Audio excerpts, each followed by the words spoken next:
Hello, everyone. So every new building project faces a never-ending series of day-to-day challenges.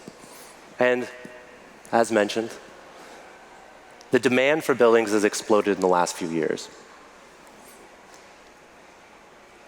We're going to see the number of buildings on Earth double in the next 40 years. And to do this, we have to build a Paris a week or a New York City every month.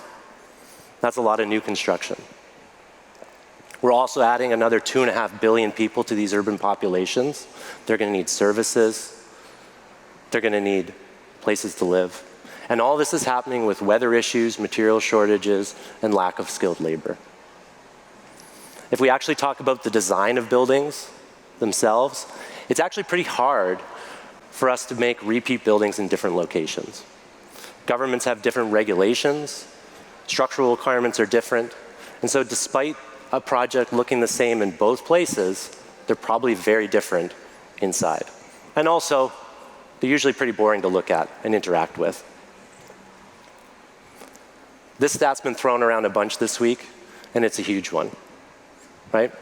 We emit 37% of the global CO2 emissions. That's almost as much as the next two combined. If concrete was a country, it'd be the third largest emitter at 2.8 billion tons annually. Natural disasters are increasing on a regular basis. And all of this means that governments around the world are creating stricter building codes and regulations. So the question that you're asking and that I'm asking is, how do we build buildings that are disaster resistant or resilient? They're quick to construct because we have to build a bunch of New Yorks and Parises, right? We have a lack of skilled labor. They need to meet the aesthetic design of the architects, the clients, and anyone else that has to interact with it. And finally, they need to be environmentally conscious. Well, I think that you need to change the way you think about building and innovate. What I'm going to do is I'm going to talk to you about a few case studies about what is possible, or what we thought was possible, what we did next, and what we think the future holds. So let's talk about what's possible. So back in 2019, we set out to build a building that was both met or exceeded the environmental goals for the region, something we could build in a plant that was controlled and clean, and could be assembled by a small team. And it looks something like that. We wanted it to serve the Vancouver market where I'm from. I think like a lot of cities around the world, we have a bit of a housing shortage. And one of the ways the city's dealing with this is they're allowing these small laneway or secondary dwellings to be put in people's yards. So we designed a small 2-bedroom home with all the modern amenities you'd expect in a kitchen, living space, and actually had the same challenges that we would have had we built a larger building. And actually more challenges than if we were doing maybe a commercial project. We had integrated electrical in all the panels.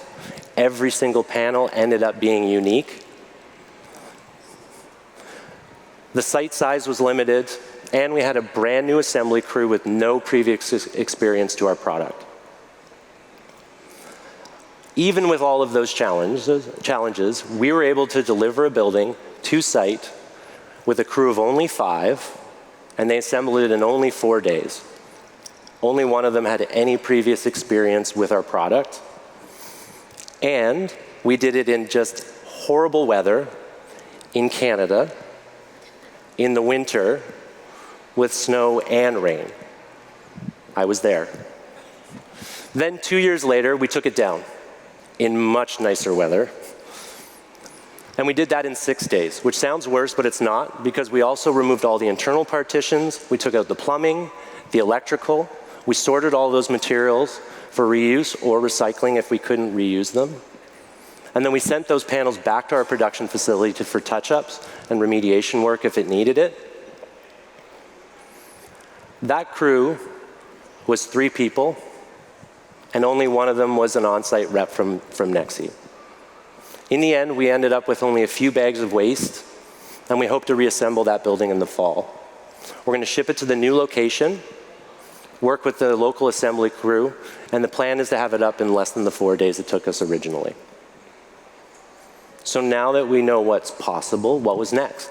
Well, we were approached to make a new standalone coffee shop, and this project was meant to basically meet or exceed this company's 2030 ESG goals.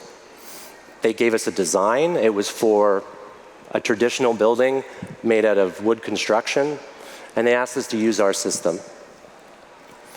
Now, some of you might have learned so far that traditional construction doesn't necessarily lend itself to a panelized system like ours really easily. So what that means is that we spent a lot of time working with both the developer and the client to help them better understand the process of pre-manufactured panels. And what that means is there's decisions that are made typically much further down in the construction process that need to be fast-tracked and brought to the beginning of that. And the reason for that is that we manufacture that building digitally before it even shows up on site.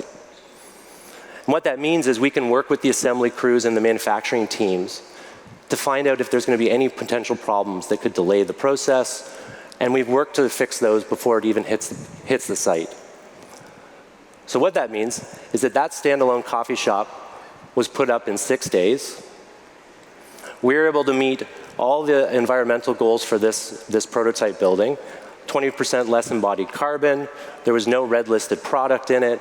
We had 43% reduction in greenhouse gas emissions during our production process. We provided an R34 insulating value in a 10-inch wall versus a traditional 14-inch wall. And in the end, we reduced about 13,000 pounds of waste from the landfill. Okay? So now we've done and shown what's next. So what do we think happens in the future? Well, this one's a little bit tougher, right? What happens at the next natural disaster? What happens when you change how you want to use that building? Or maybe you just don't need the building anymore. We don't think you need to tear it down, throw it out, or rebuild. What you need to do is change the way you think about your built environment, right? By creating a catalog of walls, floors, and roof panels, it allows you to change the way you interact and design long term. Imagine coming back years down the road and simply swapping out, adding, or just simply moving that building. What about if you damage a panel? What happens then? You order a new one, and potentially you could make changes in days instead of weeks or months. Well, we've got all these great panels, right? We've made some changes, we've added panels in. What do we do with all the used panels? We don't throw them out. Do we recycle them? We could store them, use them on future projects, or donate them to a local used materials company. And then these previously loved panels can be used through a digital catalog and library for designers on future projects, and they can be incorporated. And then what ends up happening is you ship these panels with the new ones to site. You have a locally trained crew who assembles it, and you've diverted all of that waste away from our stream.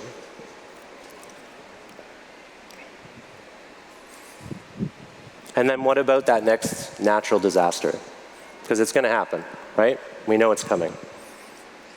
Well, we think that after that next big event, you send in teams who assess the damage.